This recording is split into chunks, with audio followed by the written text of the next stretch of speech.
Okay, how everybody? How is everybody? Today's short video might be long in someone's mind, but it's short in mine.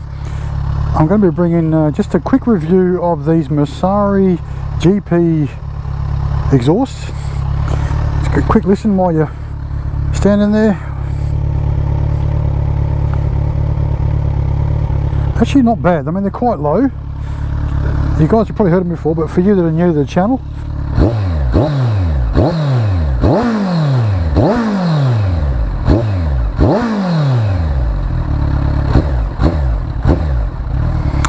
excellent. Alright, enough of those shenanigans. So I'll take my backpack off because there's something in there that I want to get out and show you.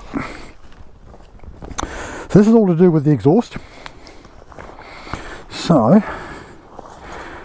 it's tail end of summer here in Perth, Western Australia. Still 30 odd degrees today, Celsius that is. Okay, so what I've got here basically is when you buy this exhaust, now they're called Musarri GP Street Series. So these are sort of distributed by a place here in Perth called Extreme Performance. So that's with an X, not an A. So XTREME Performance. And when you buy these, you can get them off eBay, you can go on their own website, you can buy them. They come with a couple of different types of things. So what you basically get is you get the standard baffle, if you can see that. See, the camera's in the right place. It is straight through, but it's quite a long one. I've not used them because I'm not really wanting to use them. So that comes with it. Obviously there's two, because there's two pipes. Okay, that's one piece. And then let's put that down there. Then it has this GP type thing, if you can see that. That goes in there in place of the baffles. So now I bought these so I could show you, because I knew it was going to be red hot. So they literally just go like that. I'll take them out in a sec. And they look like that. Pretty different, eh? So all the, like, if you look at all the GP bikes, the MotoGP, they all have those little, I don't know, what would you call them, honeycomb sort of things on the end of them. They don't really serve any purpose, I guess. They look different though, eh? Really different. So yeah, I mean, they bolt in the same place as the baffles do.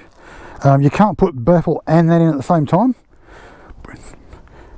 However, they will come out pretty easy. Put that in there, it's probably going to be really hot. Just drove here. So then the baffle goes in. God, oh, that's hot just sitting in the pipe. Oh, all these ants all over my bag. Get that off the floor. Put that there. There's ants everywhere over there. And then of course, these go in as well. They go in there like that. Don't want to go too far in because of drop them. Can it be dropped? No, it can't be dropped. But anyway, it goes in like that. It'd be good if they were in a bit further in, like down there, but they're not. So they sit like that. So I can't let it go because it's just going to fall straight in there. Yeah, so it goes in there. I've talked with these guys before, so I do have at home a half baffle. Exactly the same as this, but it's only half. Now I honestly thought that that's what came with these when I bought them, so they obviously changed that. So you get they're straight through, but they just create a bit more back pressure, I'm guessing, because it goes down to a narrow sort of pipe. They look really good, eh? I mean, I've had in the past, I have had Arrow exhaust, Scorpion exhaust, Stain Tune, which is another Australian exhaust, which are awesome. They use, like, you know, 316 stainless steel. I've had Yoshimura. I've not had Akrapovic. Musarri. I've had the Vance & Hines Urban Brawlers, and I've got to say, I've been looking at these, checking them out. The build quality, the paint finish, the whole lot is up there with those other brands. They don't do a carbon one. It would be a different story for price then, but they don't do a carbon one. So they do them in a stainless and this sort of like ceramic black. I've seen the stainless, they tend to change colour, they go a bit brown. That's probably that's the downside to the stainless ones. I got the black because the bike's It's all sort of stealthy and blacked out a bit. But they suit the bike. They have this awesome note. There's a bit of carbon building in there now. They are sort of changing note a bit, and I can be doing 100, 110 kilometers an hour just cruising along, and they're in the background. They're not, you can hear them, and I will ride a bit later on once I've done this, but you can hear them, and they're just in the background. They're not numbing like the Urban Brawler Vance and Hines I had before. They look good, the Vance and Hines, but I actually like these. I mean, what do you think, guys? Do you think they're actually good looking pipe? They're not big, which I don't mind, but from the back they look pretty sick. One either side there. I like them. I reckon they're awesome. And price point, you cannot complain about. Yeah, that's still hot just from sitting inside the pipe there briefly. You can't complain at all about the price for what you get. I mean, all these exhaust brands started somewhere. This is a bit of a probably a bit of a fledgling company. They're just starting off, but they look good with the Musarri GP Street Series painted on there. The easiest piece to install. Basically, it was on this side, one more nut than the other side, because you've got your you know, the shield that Kawasaki, you sort of hide the exhaust. So you've got your main, where it comes off the bread box or the catalytic converter, where the gasket is, and it went in the gasket really nice and tight, so they made them like really good tolerances. So there's one bolt there, one on the hanger here, one there to hold that metal shield on, because if you just saw that, it would look pretty horrible.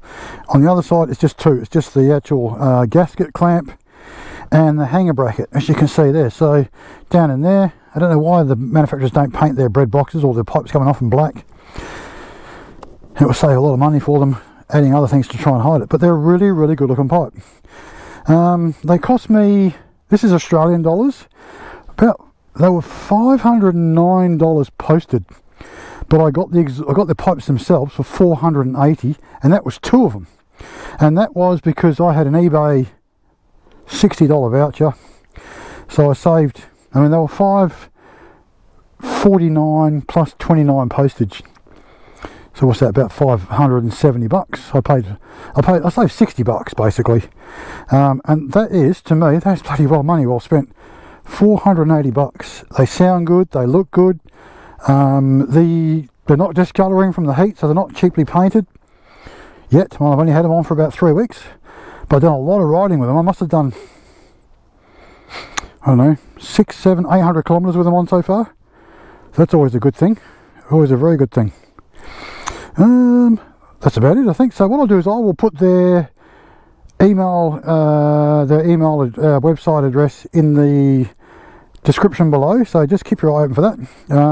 If you're in WA or if you're in Australia and you like these pipes, I've only ever seen them on one other bike that was advertised for sale here locally, and that was on a Ninja 1000 SX, the sport touring version of this bike. So and they look really good on that too. So yeah, so they're called Extreme Performance.